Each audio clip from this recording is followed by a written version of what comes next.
Welcome to my presentation. My name is Aygul Tatlici. I'm a registered psychotherapist qualifying counseling in Ontario. I finished my master's degree in Yorkville University and I lived for a long time in Turkey. Right now I'm working with clients who had motor vehicle accidents. And today I will be presenting you how we can help to overcome anxiety, the challenges of overcoming anxiety using solution-focused brief therapy diamond approach, which I'm also using in my own work and find it very useful.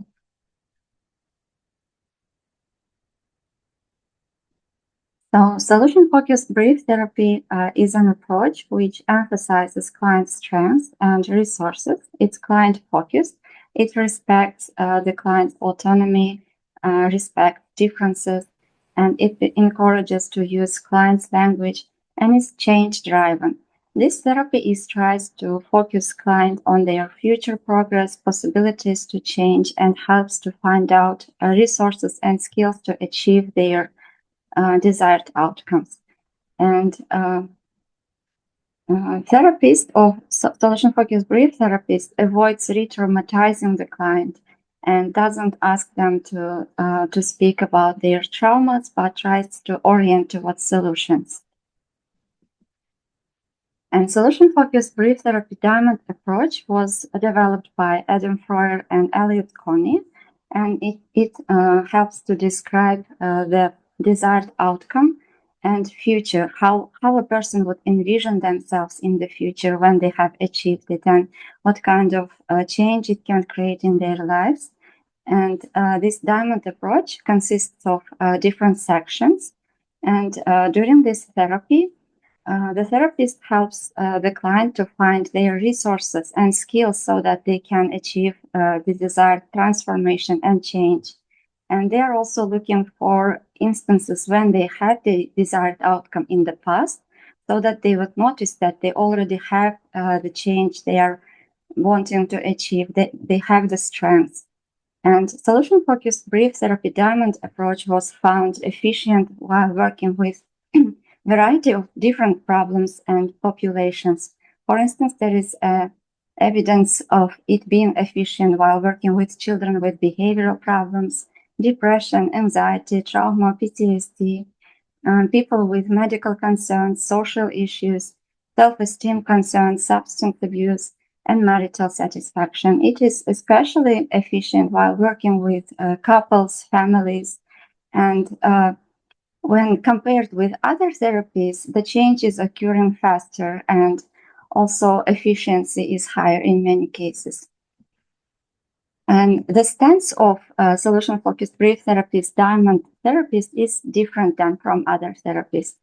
We are not focusing on problems, but we are helping the client to discover solutions and highlighting their strengths. And we respect the agency of client and speaking about the issues and topics that the client is bringing to therapy. And we believe the therapist believes that the client already has everything that they need in order to achieve transformation. And even during the times when the client doubts about their abilities, the therapist continues to believe in their strengths and encourages for them for change and for transformation. And the stance of therapist can be outlined in an ADAPT framework, which consists of 5 practices for collaboration. The first one is A for autonomy. So as I said, the therapist respects the client's choices, and therapist is not directive. Therapist is trying to encourage and motivate the client for change and to find solutions, to find answers for them. And it's also focusing on differences, on times of exceptions when, for instance, the client was able to find solutions for them in the past, or when they had already the presence of desired outcome that they are searching, they are trying to find. And it's outcome oriented. First of all, in the therapy, we're trying to describe best hopes and what the client wants to achieve, what is their desired outcome. If to say simpler, like where do they want to go? And during the therapy, we are we are trying to forward them towards this desired outcome. So we are focusing on the outcome and trying to find ways how the client can achieve that transformation, desired transformation. And we are presupposing the best in clients, even when they say that they don't know, or they don't know how they can achieve, they don't know how they can answer the questions. We are constantly encouraging the client to search for answers, and we are believing that they know the answers. And we are asking a variety of questions in order to help them to notice their skills, their strengths, and to find solutions for them.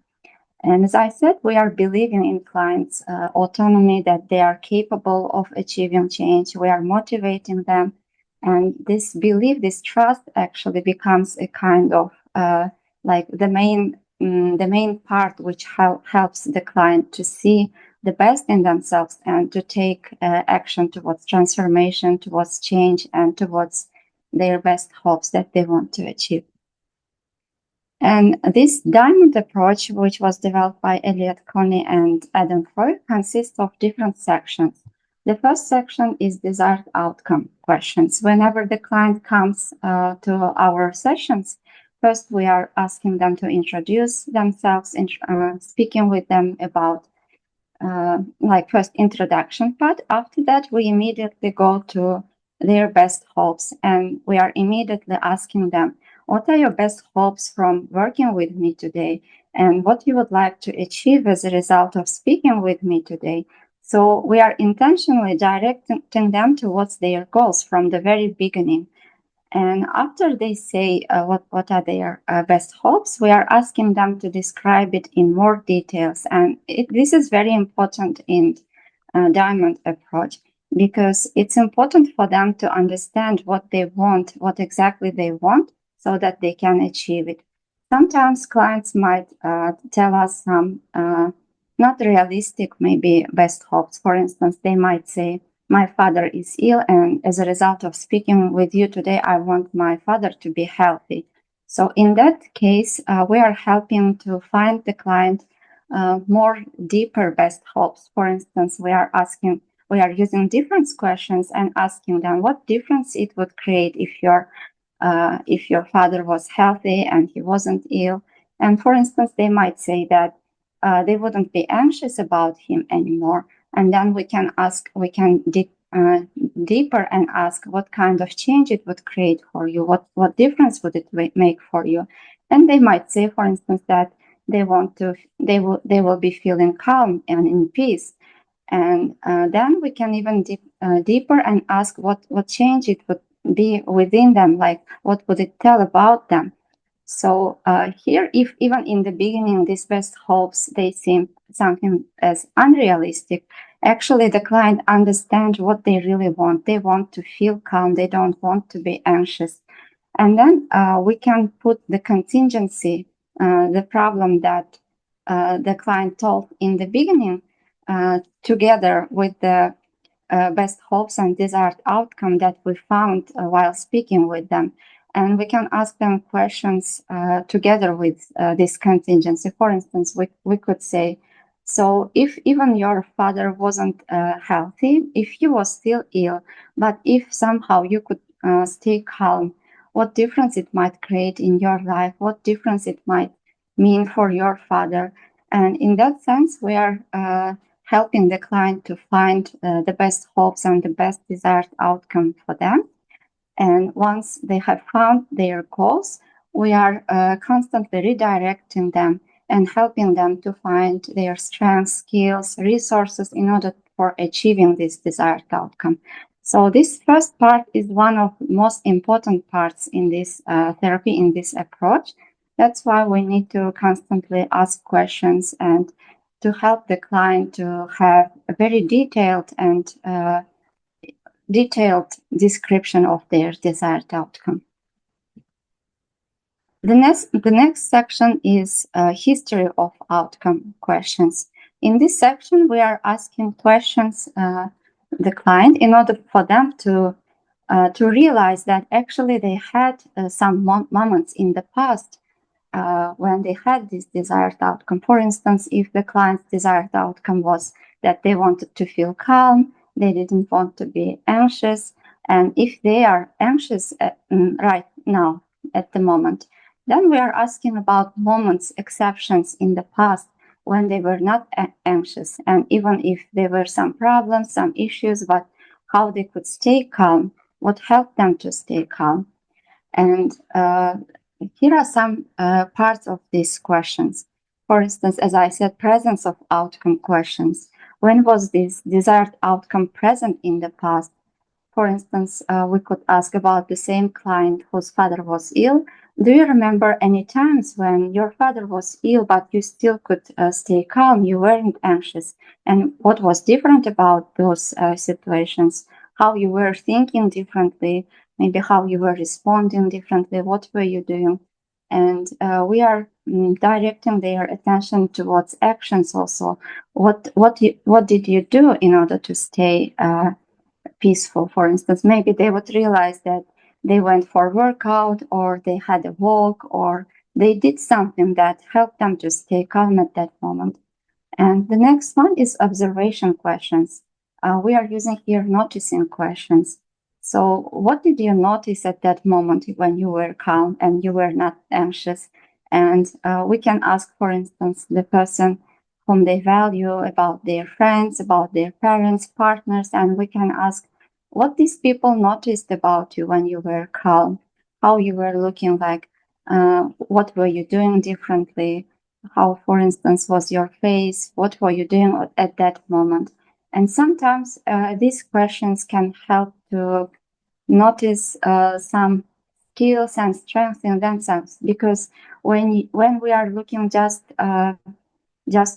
to us, sometimes we miss some details and strengths. But when we are looking from the eyes of other people, from our parents, from our colleagues, for instance, this might help them to notice and realize that actually they have more capabilities, they have more skills and resources.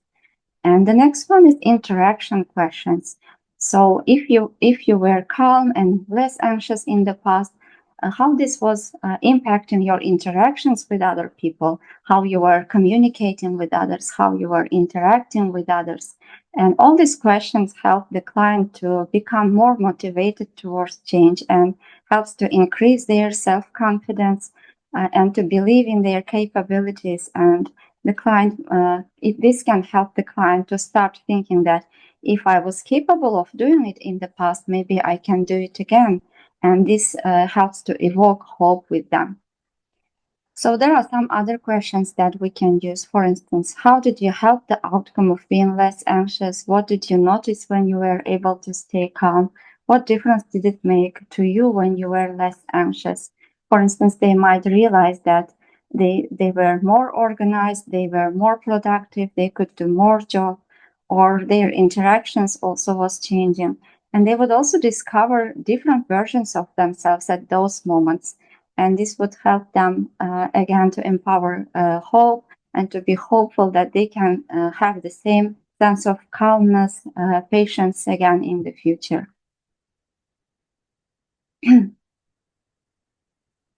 And they would also discover some skills. Maybe they would discover also context, in which context they were more calm. And we can use these resources and skills in the future in order to encourage the client to use the same resources for achieving their desired outcome. The next section is about resources for outcome questions.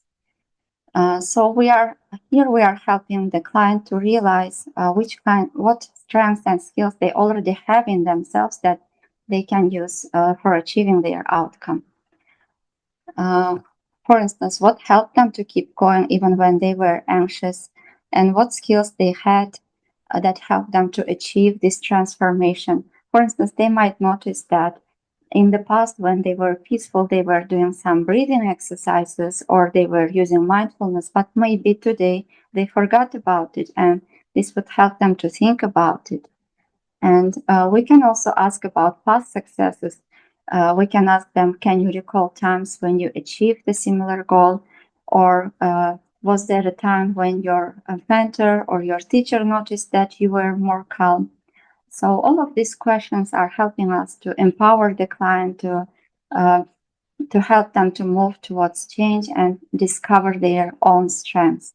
Even if the clients say that they don't have any strengths, or they don't remember that they were calm, for instance, we shouldn't believe them, because if they are bringing to our attention, if they want to be calm, this means that they have felt it somewhere. Otherwise, they wouldn't know about it.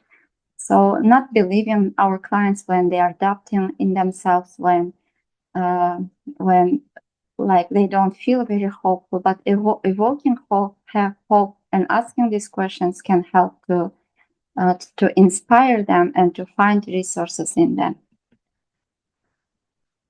The next section is very important. It's called Future of the Outcome questions. So once we learned about clients' resources, about what they did in the past, and that this desired outcome was present in the past, now we are trying to direct the client to achieve this desired outcome. And before, for instance, there were some miracle questions. Maybe you have heard about it. We are helping the client to imagine what would be different if this desired outcome was present in their life. Before, we were saying, imagine, let's suppose that you went home and you wake up in the morning and you notice that this desired outcome was present, but as our trainers have also recommended, they say that sometimes people are not able to sleep, especially those who are anxious ones. That's why sometimes it's more useful not to use this sentence, but directly tell that, let's imagine that your desired outcome is present right now. And then we are encouraging them to notice differences, what kind of differences this desired outcome would create in their life. For instance, we could ask, if you were not anxious anymore, and if this sense of peace and happiness or harmony was present right now, what would you notice about yourself? How you would be speaking, how you would be thinking, what you would be doing, what kind of activities you would be doing, with whom you would be meeting, and how this peace and not being anxious can make an impact on you, on your interactions, on your daily life, and on your life in general. So we are asking a variety of questions in order to help the client to dream and to see themselves in that context. And this helps actually to evoke hope, and also to train their brain and to believe that they are capable. And whenever they are anxious, they are stressed, they are focused just on negative emotions, and asking what difference it would create, what they would notice, what other people would notice about them, helps to redirect their mood to something more positive and to think about opportunities. For instance, we can ask, what will you do differently when achieving the desired outcome? And this helps them to think like which skills they can use and what they can do in order to achieve their outcome. And we can also use noticing questions. We can ask what they would notice about themselves, what they would be doing, and how they would know that they are approaching towards their goals.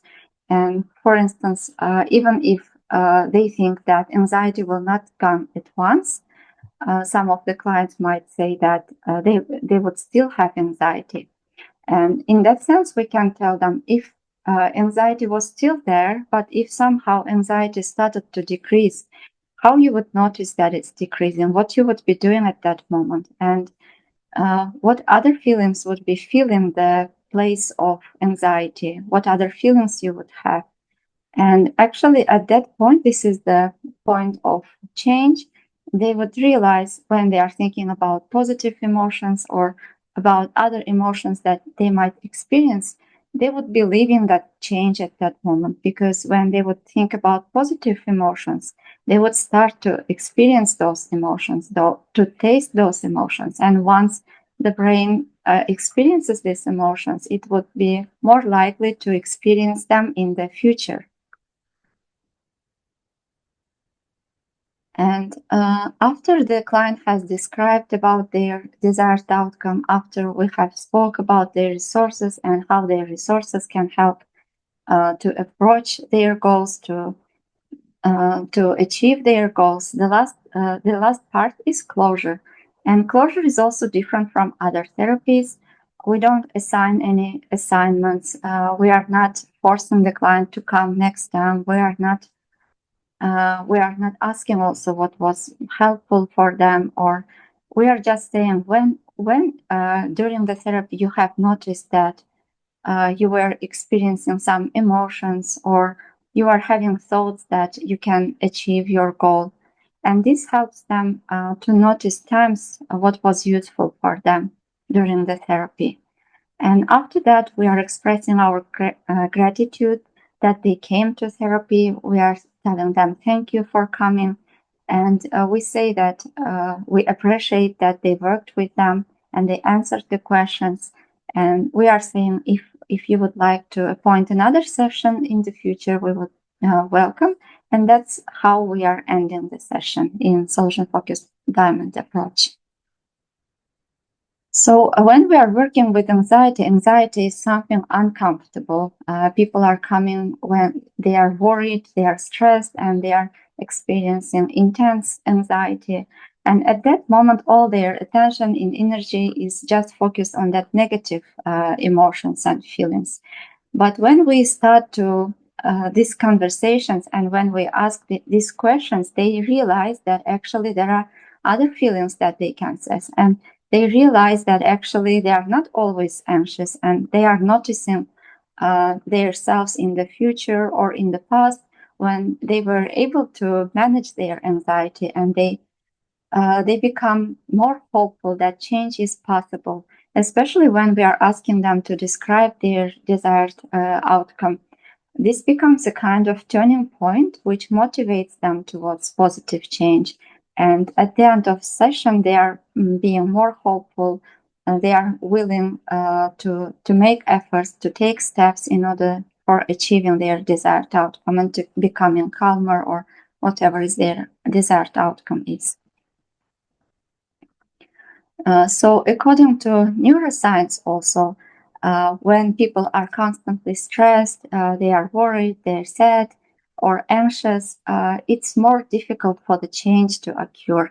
But when they become more relaxed, when they are realizing that they can be calmer, and when we are helping them to recall those positive emotions, they realize that there are some other opportunities. They start to think about other solutions, and they start to envision themselves in different contexts when they are calmer, and they become more motivated. So in that sense, this helps to shift the focus of a client from being stressed, anxious, towards possibilities, towards change. And for the change to occur, there is there is a need for positive emotions to be present there, for the hope, for the belief to be there.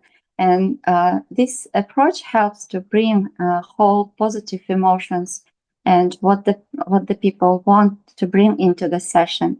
And that is one of the points that helps them to shift towards change. So if at the beginning of the session they are thinking maybe I can't handle this, I don't know how to overcome anxiety, they become more hopeful and they think that if I did it in the past, it's more likely that I can do it again and I'm going to be fine. So as I said, while speaking about while having these interactions, while asking these questions, their brains are getting prepared for facing, for embracing the change. It's the same with like dreaming. For instance, there is a lot of research when if people can envision what they want in very details, it gets easier for them to achieve their outcome. And even, for instance, when we are asking about exceptions, what helped you to stay calm even though there was a stress or there were challenges, we are actually helping the client to find solutions and resources. For instance, when they would have some stress in the future, they would be ready to experience change and to become calmer, because we have spoken about times when they were calmer. We have spoken about resources, people who can support them, or what they can do in order to stay less anxious. And this also helps for them to start to think what they can do in order to achieve this desired outcome. Some of them, they start doing activities that helped them in the past. Some of them, they start meeting with people who were motivating them, who were helping them to stay motivated or helping them to achieve their outcome. Or sometimes people feel lonely and asking about different perspectives, asking about different people who were inspiring and helping them also can help to remind about their resources. They might connect with those people, or they might find new people, new groups with whom they would feel safe, with whom they would feel calm, less anxious. Like they will be willing to create this atmosphere, context, and to use their skills and resources for achieving their outcome.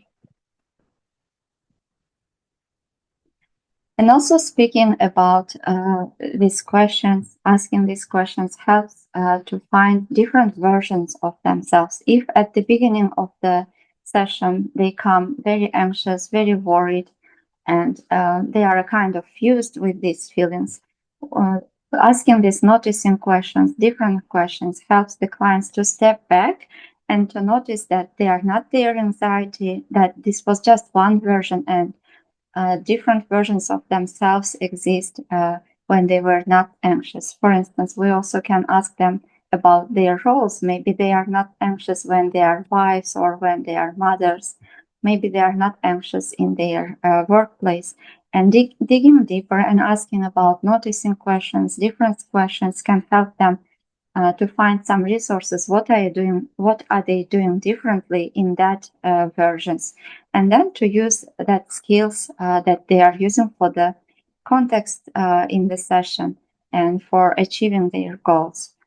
For instance, they would realize that they don't feel anxious all the time, and this would help to broaden their perspective and to notice strengths and capabilities within them. And at that point, they also would feel a kind of that they are the ones who can control their anxiety, and they are the ones who have the power. And it would be easier for them to use the same skills in the context when they will feel anxious, and it would be easier for them to manage their anxiety. So the difference between other therapies and solution-focused diamond approach is that we are more speaking about possibilities of change, about transformation, and what the clients can do in order to achieve their outcome. While in other therapies, for instance, we are more focusing on problems and asking the client what they are doing when they are anxious, and they start to speak about their problems, their issues, and that they are avoiding this and what kind of negative impact it has on their lives. And this shifts their attention even more towards the problems. Whereas in the diamond approach, we are trying to empower them for change and to notice times when they are less anxious, when they are capable, when they can overcome the problems. And especially when the client starts to speak about their problems or feel stuck during the therapy, we are first listening, reflecting their feelings, and we are making reflections about the content, and we are making them to feel that we understand their struggles and we understand that this problem is really huge. And after that, we are redirecting them towards solutions. And each time when they speak about their skills, about their strengths, or anything they share with us, we are trying to attach it towards desired outcome and trying to redirect them how they can use these skills, how they can use these resources in order to achieve their desired outcome, and what they would notice how they would notice that they are moving towards desired outcome, and what they can do in order to achieve desired outcome.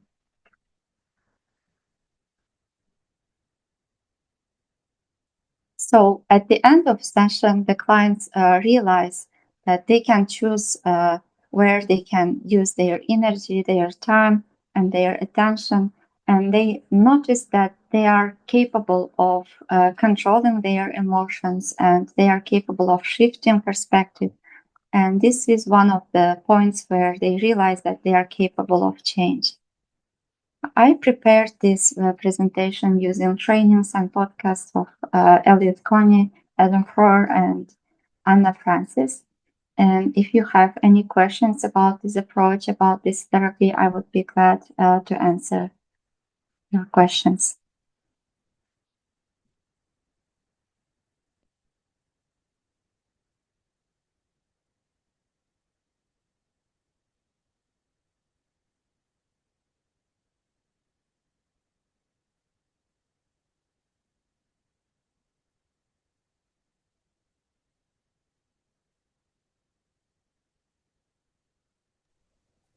I was wondering a bit what the diamond approach refers to. Like, is there a reason that it's called diamond approach? I really don't know. I'm just guessing. Diamond is something that is very valuable. And since the professors, they spend a lot of their time on researching, they did a lot of research. And this is one of ways that they found how they can help people who are struggling within the shortest time period. I think that that's why they named this as diamond, but I don't know for sure. I haven't asked it at all. I think that they had I'm gonna see if I can put that in the chat. This idea about the way the questions are structured being shaped like a diamond. So you start with best hopes, and then the kind of questions you ask in the middle of the session, and then goes to the closing. So I think that that was the reason, just the visual of it, but I could be wrong. Yes, maybe. Have you ever tried this approach in your therapies or in your work, and what were your experiences?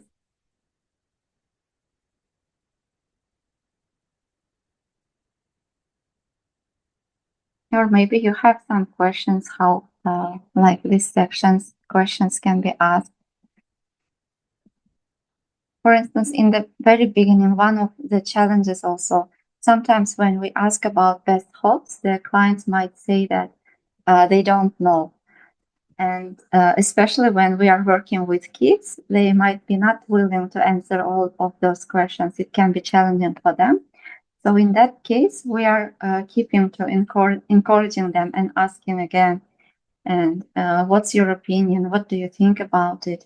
What do you think would be useful for us to speak today? We can paraphrase questions until we get the answers. But sometimes, if it's very difficult and the clients are not answering them, we can use the perspective of people whom they value. For instance, we can ask, who is your best friend, or whom you value the most, who is closest to you. And after that, we can say, what do you think your mother or your father would find useful for us to speak today? And this can help them to create an idea what would be useful for them to speak. And after that, we are again shifting attention towards the client, and we are saying, and what difference would it create for you if we spoke about this? And then most of the time they realize that actually it's something useful for them, and they start to realize, to notice change within them, what kind of change it can create. So even when the clients are saying they don't know and they seem to be unwilling to answer the questions, when we stay patient and when we continue to ask questions, eventually they are starting to answer. And generally what I have noticed that they are enjoying their answers because they are discovering new possibilities. They haven't thought about it before. And also, as I said, first, best hopes, if they are talking about something external, then we are trying to turn them into their internal resources, internal wealth, what this would mean for them internally, what kind of change it would create within them. Because most of times we cannot control external events or things, experiences, right? But we can always control how we can respond towards them. We cannot change other people's behaviors. We cannot change some circumstances, but we can change ourselves, our emotions, our response, reactions, and this actually what creates change. For instance, in the case of this client whose father was ill, even if they cannot change their health, but at that point they would realize that when they are calmer, when they are not anxious, this would also create change in their father's behavior, and this would be useful for them. And when their father notices that they are calm, maybe it would help them to stay more resilient. Maybe even it can help for them to recover because the client would be supporting them, the client would be helping them. So the main emphasis in creating the internal change, to helping the client to notice their internal version, internal skills, and changing inside. And also when we are asking questions about the difference, there are 3 levels of difference. First, what the client would notice externally, like what's happening around them, how other people would be seeing them.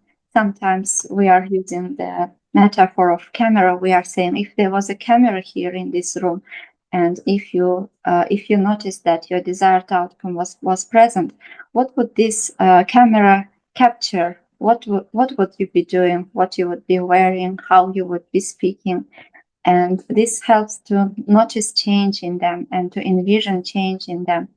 And eventually, when the client was able to describe their desired outcome, when they see themselves in that version of self where they can achieve the goal, it would be easier for them to have the same behaviors in the future, to use different skills in the future for them to achieving their desired outcome.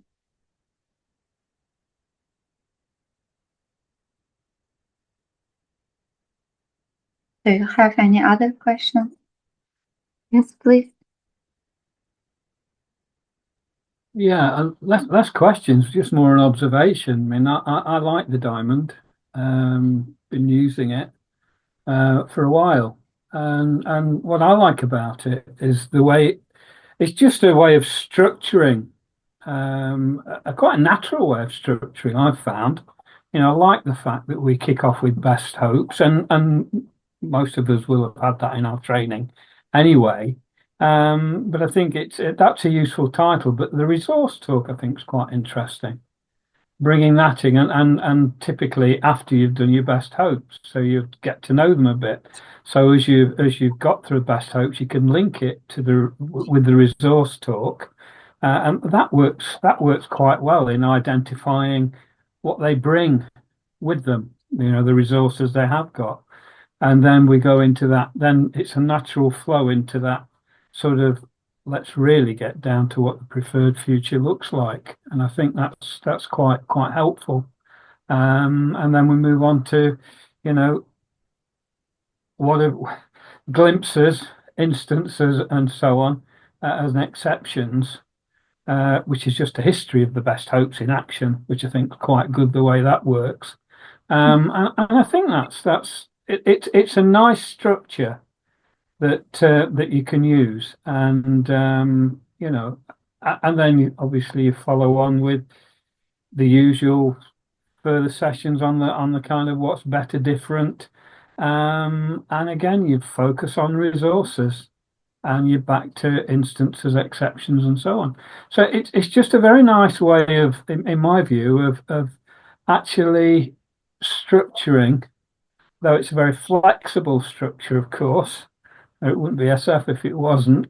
The sort of the approach that we can take, and I quite like it from that, and pick bits from that to integrate into my own personal approach.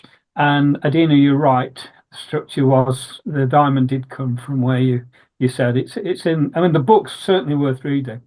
It's a good book, and I recognise many of the questions from that. So thank you very much. Thank you for your comments. And also, what I have noticed in my work is that, for instance, when I'm making some recommendations or suggestions for the clients, sometimes they come back and they are saying, this doesn't work for me. For instance, they are saying, breathing exercises doesn't work, it didn't help me. But here in this approach, we are not making any suggestions, we are not making recommendations. We are believing that the client knows what's best for them and that they are capable of finding solutions for themselves, and they are discovering their own solutions.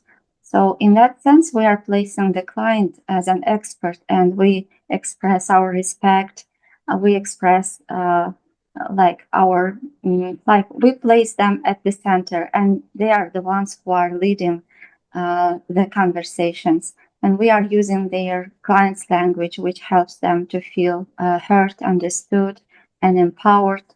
So we can't know everything about the client's life, what's happening in their life, what they have experienced, and in comparison with other therapies, for instance, if we start to dig deep into their traumas, into their problems, at least in my case, while I'm working with traumatized clients and with clients who had PTSD, sometimes they got even more depressed, and it's difficult for them to get out of that cycle. But this approach helped me to help them to notice times when they were stressed and to find motivation, hope for moving forward, to using those skills, those resources, even during very challenging times, even when they have these traumas, they have a lot of difficulties in their lives. And also respecting them, like showing, expressing our respect and placing them as an expert of their lives, and also acknowledging that when we are therapists and when we are sitting in the room, that we already have like power there, and accepting that power and being careful about not harming the client or making them feel as if they are weak, like carefully arranging this balance, right? That they feel heard, understood, that we are understanding them and we are respecting them and we are accepting them. They are capable of solving their problems, that they are capable of resolving problems and achieving them. This is actually one of the features that helps them to move towards change and to feel heard and understood, and opens the doors for their healing. Do you have any other questions?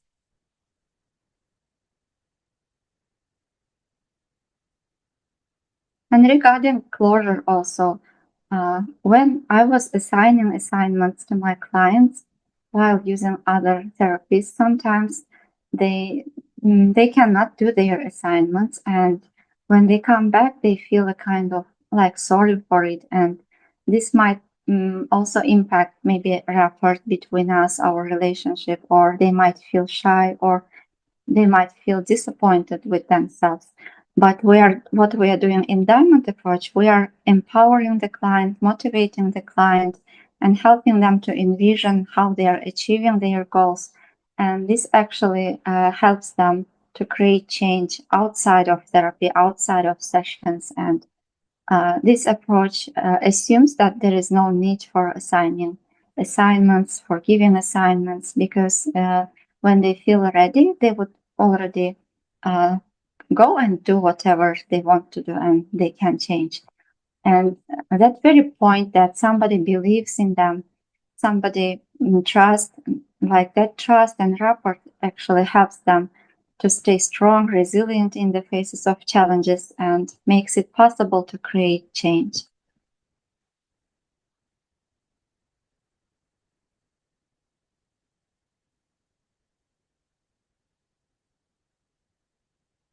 Do you have any other questions or comments?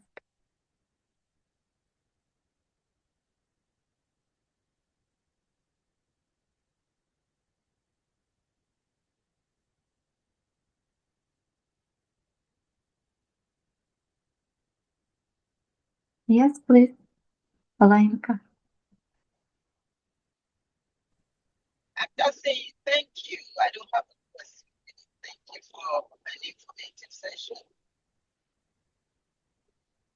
You're welcome. Are you using this approach in your work? And how do you find it? Do you find it useful? Is that a question for me or for everybody? Sorry. Yeah, are you using this approach? Have you tried using this approach in your work while counseling? Yes, yeah, I only use the social also. Mm.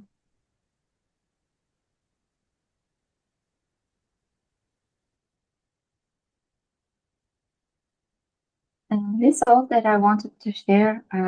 If you will have further questions or any other comments, I'm glad to answer.